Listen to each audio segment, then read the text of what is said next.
Bonjour, ici LT Survival. Un autre revue de couteau pliant de chez Rike. C'est le troisième que j'ai. Et c'est mon dernier, bien sûr. Éventuellement, on va en avoir d'autres probablement. Je pense que je vais me payer à la traite encore. C'est le Hussar P121B. Sweet Flipper, nice shape, comme on dit en anglais. Mais tard qu'il est beau. P121B pour black. Restez à l'écoute, on revient après ceci.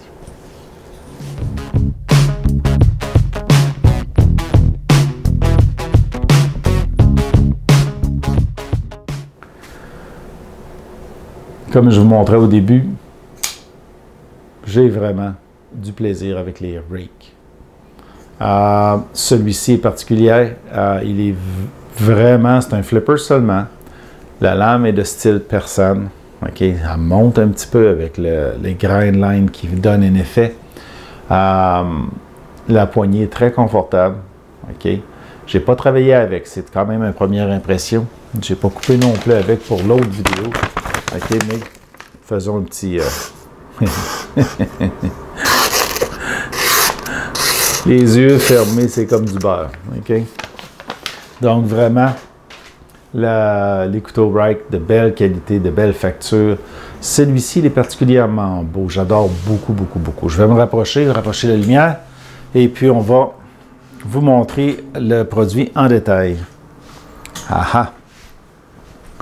Donc, ici, on a le côté clip, pocket clip qui est deep carry, OK? Qui est la vis ici est remplacée, cette vis-là là, est remplacée par le pocket clip, deux vis. Et puis, on a de l'autre côté juste les deux vis qui tiennent les écailles. Aucune autre vis n'est apparente, aucune non, même pas pour les deux piliers, OK?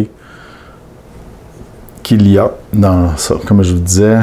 La shape du G10 ici, elle est vraiment nice.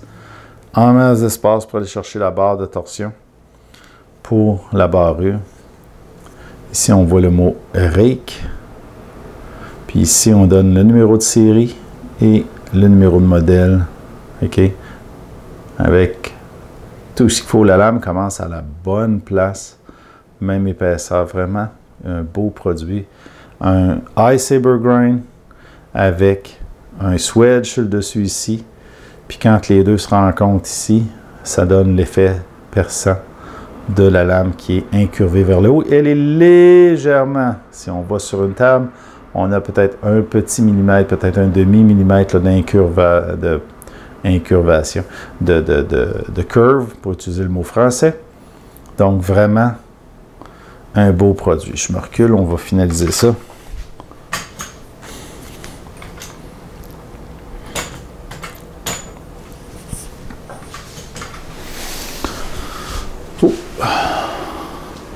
Par le temps que vous allez voir cette vidéo-là, je vais probablement avoir porté ce couteau-là aussi comme ADC. C'est mon intention de tous les porter éventuellement.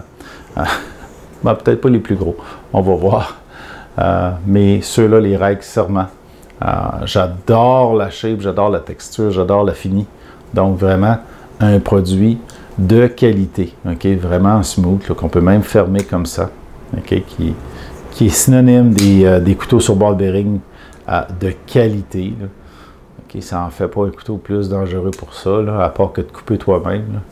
Mais vraiment un produit qui va bien en main, qui porte son nom et qui vaut son pesant d'or. En fait, les prix ne sont pas très dispendieux. Rike fait des couteaux en bas de 100 $. Toute la gang sont en bas de 100, la majorité en bas de 50. Ouais, non, autour de 50.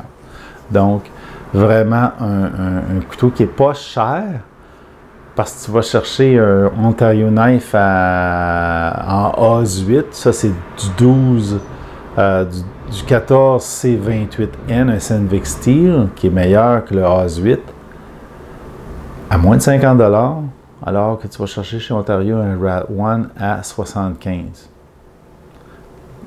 Tu sais, Rat devrait améliorer, Ontario là, devrait améliorer ses aciers parce que des couteaux comme ça de la Chine là, peut prendre le marché facilement. Donc, puis tu n'as pas un couteau qui est excessivement dispendieux. OK? Des fois, on a l'impression à 300 $, là, un couteau, imagine, un petit couteau folder de même à 300 $. OK? Fin du point éditorial.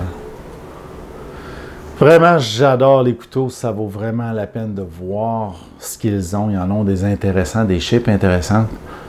Et c'est ce que j'aime dans les couteaux, de voir des shapes différentes puis intéressantes. Donc, si vous aimez, voyez le lien en bas pour Rake. Donnez-y le thumbs up. Partagez et souscrivez. On vous verra dans la prochaine vidéo.